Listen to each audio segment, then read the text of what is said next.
Hey there, everybody. My name is Brian King. I'm a fellow parent, just like you. I thought it would be easier to have this conversation this way. Hopefully, it's okay with the terms of the group.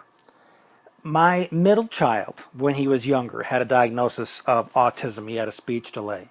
And man, did he act out. When he was angry, he would go apparently from like 0 to 90 in a second, especially if you told him no. And he would threaten to slit our throats and kill us, and he would cuss like a truck driver. You would not believe the stuff that would come out of this kid's mouth.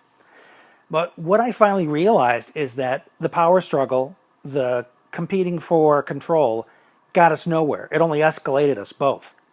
But when I discovered that ultimately he was trying to be effective, he was trying to accomplish something, even if he didn't know what it was.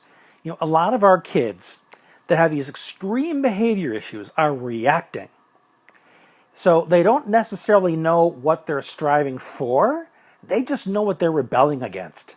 And that's part of the issue, is they don't really think about consequences because consequences aren't part of what they're going after.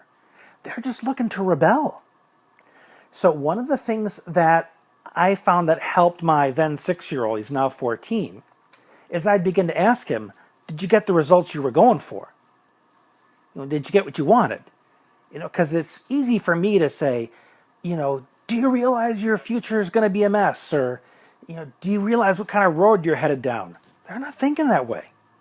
They're thinking right here, right now, you ticked me off, you tried to control me, so I'm going to show you that you can't. So we need to introduce into the conversation the idea that you can look ahead, you can work towards something instead of simply against something. And you begin by just asking that question. Did you get what you were going after? What were you trying to make happen with the decision you just made?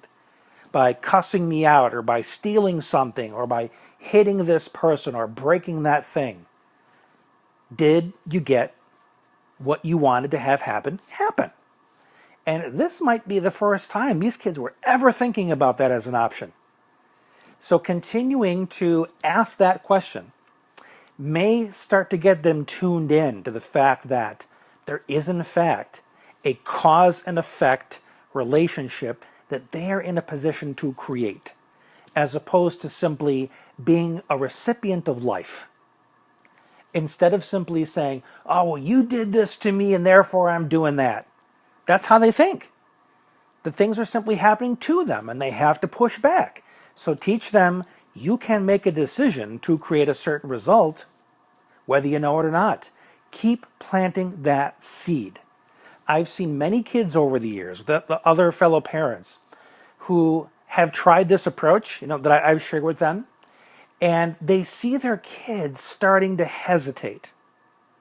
They're seeing them start to think a little bit before they act, because they are now aware that something can actually happen against their best interest now that they're actually considering it.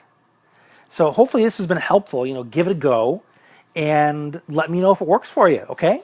We're all in this together, folks. Talk to you again soon.